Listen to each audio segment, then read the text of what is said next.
តើលុយរបស់សហរដ្ឋអាមេរិកគ្របដណ្ដប់លើការងាររបស់អង្គការសហប្រជាជាតិយ៉ាងដូចម្តេច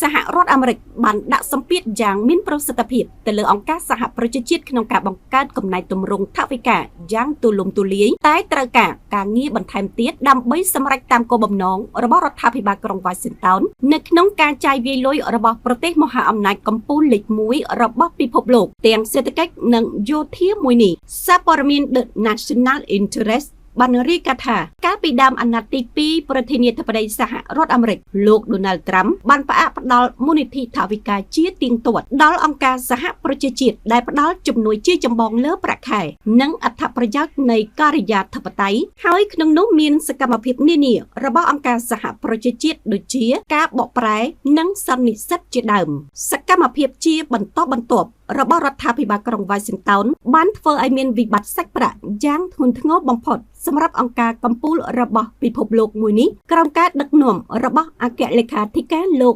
Antonio Guterres ដោយស្នើឲ្យកាត់បន្ថយថវិកានិងបុគ្គលិកហើយការពិនិត្យលើសកម្មភាពនានារបស់អង្គការសហប្រជាជាតិនិងចាប់ផ្ដើមកំណែទម្រង់រចនាសម្ព័ន្ធបន្ថែមទៀតការដាក់សម្ពាធហិរញ្ញវត្ថុរបស់សហរដ្ឋអាមេរិកបានធ្វើឲ្យវិបត្តិការទូតកាន់តែតានតឹងកាលពីខែធ្នូឆ្នាំ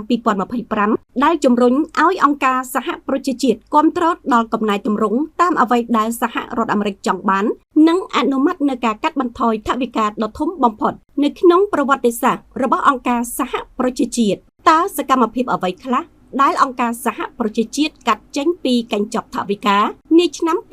2026របស់ខ្លួនសមិទ្ធផលដ៏ជាក់លាក់នៅក្នុងផែនការថ្មីនេះរួមមានការកាត់បន្ថយប្រាក់ចំនួន$270 លានចេញពីកញ្ចប់ថវិកាធម្មតារបស់អង្គការសហប្រជាជាតិដោយធ្លាក់ចុះពី$3.72 លាន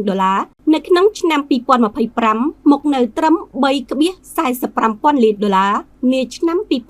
2026នេះជាការកាត់បន្ថយដ៏ធំច្រើនបំផុតទាំងការគិតជាចំនួនសាច់ប្រាក់ដុល្លារនិងភាគរយនៅក្នុងប្រវត្តិសាស្ត្ររបស់អង្គការសហប្រជាជាតិកំណែទម្រង់នេះក៏បណ្ដាលឲ្យមានការលុបចោលមុខងារឬមុខតំណែងបុគ្គលិករបស់អង្គការសហប្រជាជាតិជាង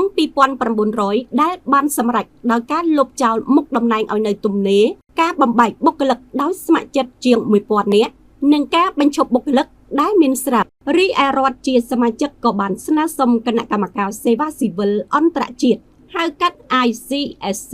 ដែលផ្ដល់អនុសាសន៍អំពីប្រាក់បៀវត្សនិងអត្ថប្រយោជន៍សម្រាប់បុគ្គលិករបស់អង្គការសហប្រជាជាតិដោយស្វែងរកជម្រើសសម្រាប់កាត់បន្ថយរវាងបុគ្គលិករបស់អង្គការសហប្រជាជាតិនិងមន្ត្រីរដ្ឋការដែលមានតម្លៃស្មើរបស់សហរដ្ឋអាមេរិកលើសពីនេះសហរដ្ឋអាមេរិកបានពង្រឹងដោយជោគជ័យនៅការសម្រេចចិត្តរបស់ការិយាល័យសេវាត្រួតពិនិត្យផ្ទៃក្នុងដែលស្មើនឹងអធិការរបស់អង្គការសហប្រជាជាតិដើម្បីផ្ដោតទៅលើធនធានលើការស៊ើបអង្កេតជាអាទិភាពខ្ពស់ទាមទារឲ្យមានការត្រួតពិនិត្យបន្ថែមទៀតសម្រាប់គម្រោងដើមទុនសំខាន់ៗរបស់អង្គការសហប្រជាជាតិដូចជា